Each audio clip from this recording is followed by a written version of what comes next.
we're starting off on the economy. Bondholders have another 2 weeks to make up their minds on whether or not they'll sign on to the debt exchange program after Finance Minister Ken Ofori-Atta announced on his Twitter handle today that the deadline will be moved from the 16th of January to the 31st of this very month. Well, what you have on your screens right now are excerpts of the indication we're getting.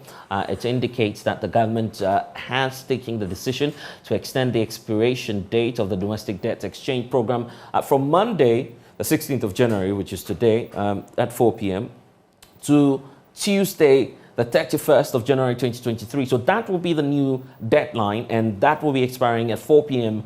on Tuesday at that time. The government has structured the debt exchange program as a voluntary exercise, as we're getting now from the statement, in order to shield domestic bondholders. The statement continues to indicate that we'll, however, quote, use the spirit to further engage with stakeholders, especially individual bondholders, to mitigate any adverse impacts. And while we all contribute to overcoming our economic challenges, it is important that discussions are ongoing with financial institutions, notably in relation to the forbearance measures, accounting treatment, as well as the structure and parameters of the Ghana Fiscal Financial Stability Fund.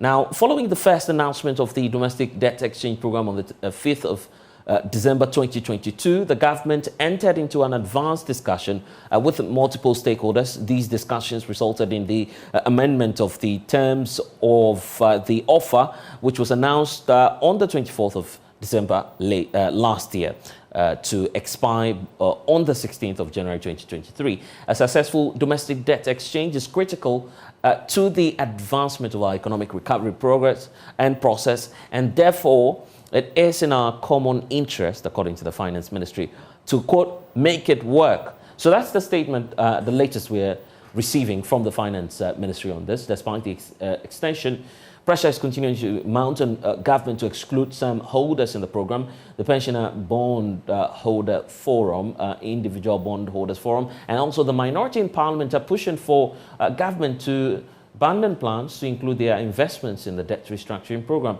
We hear from them shortly. First, a special report by my colleague Jojo Kobna, put together, of course, endubbed Bond of Sorrow. It gives a narration and catalogues the harsh realities the program presents to individuals as well as their families.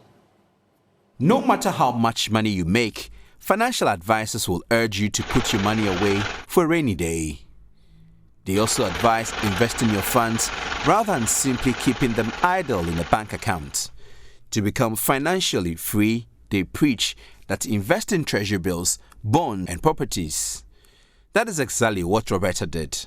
After saving and opting for voluntary retirement from her company after working 18 years, she put her savings and benefits into government sovereign bonds.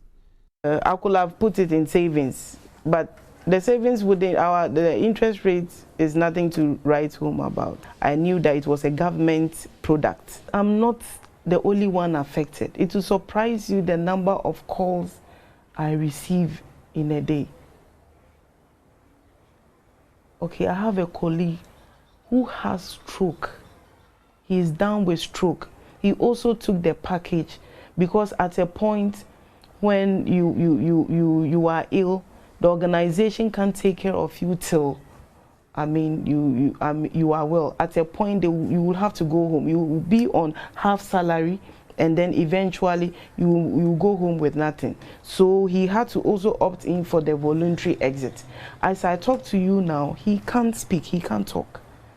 So it is the wife who, and then another colleague who is managing, so that when he gets the coupon, they take it, buy the drugs and other stuff, and then for their upkeep. So imagine such a person, they don't even know how to relay the information to him. Because you see, it is worrying.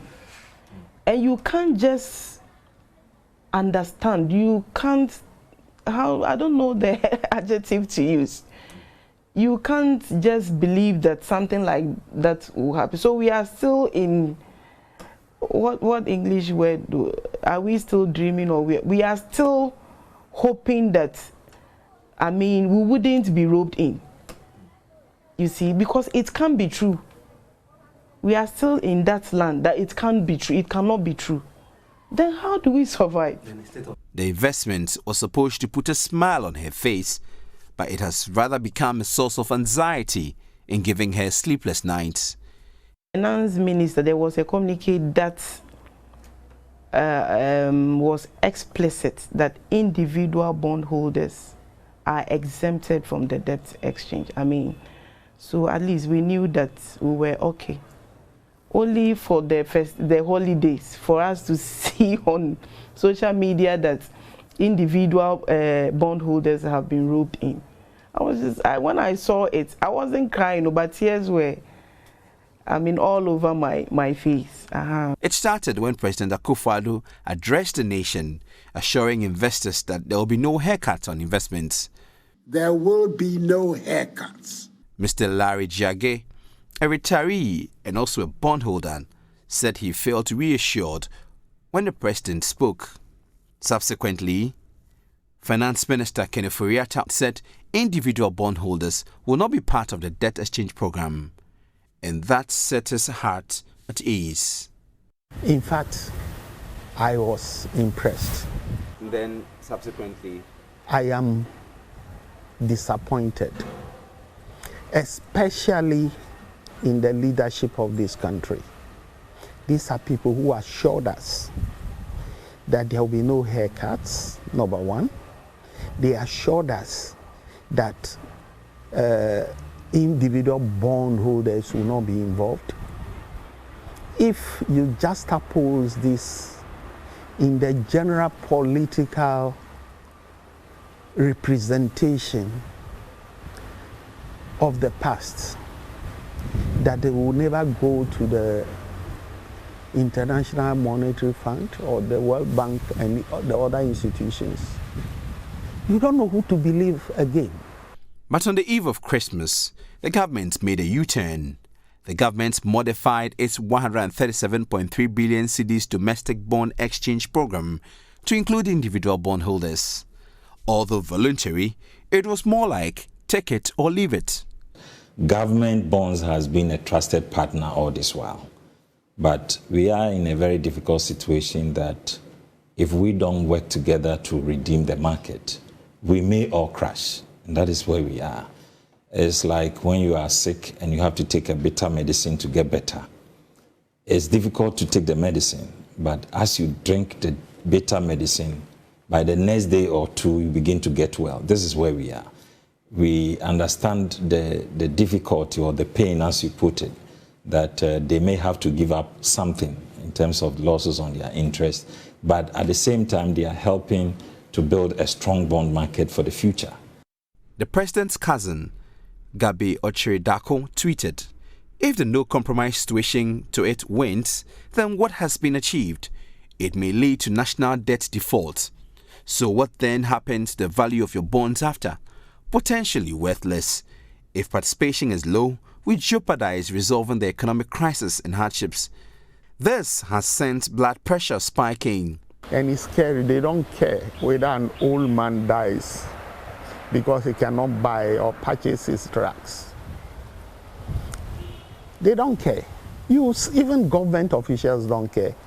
They are on air. They don't seem to care because they are riding in their four wheels bought by fine money. Many of these bondholders, who ordinarily would not speak publicly, called into Joy FM studio to vent their frustrations. Why can't you be very specific and tell us that if you don't participate, you lose your money? Then some of us will commit suicide rather than go through the pain. I'm 66 in March, but I know friends who work in the public service who are doing nothing presently.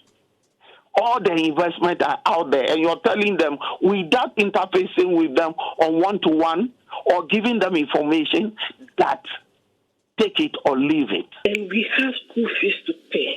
Our oldest is 16 years old. And we have twins. Our oldest and our twins, they are 3. As I know, we've not paid their school fees. And that's our only livelihood. I don't even know how we will survive if they include us.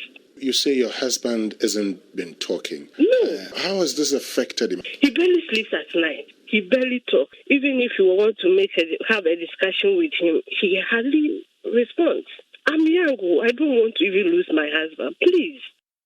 The contention of the individual bondholders is that government failed to communicate with them, but is rather giving them ultimatums. They have bonded together to fight the government for their inclusion in the debt exchange program. Senor Hossi is a convener of the individual bondholders. Why do we really need to disrupt so many lives in these difficult times when inflation is already eroding value, when people are actually struggling for jobs and parents, even in pension, are actually feeding their own children who have graduated? Now, how insensitive can we be at this time of things? And in all this, government never consulted individual bondholders. Many say they would not relent in their efforts to fight government on this. But I will get my money. I won't wait 15 years.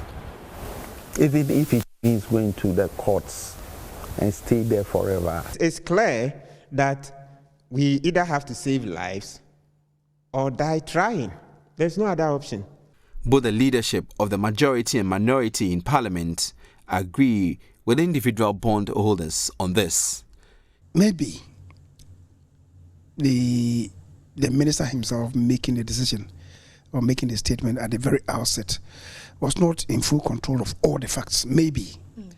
And that is why maybe I support the cause that, and I keep repeating that nothing can take the place of further consultation, deepening and broadening consultation for people to have a buy-in, because it's about livelihoods, it's about life. 16th January 2023 is the deadline for individual bondholders to agree to be part of the debt exchange program.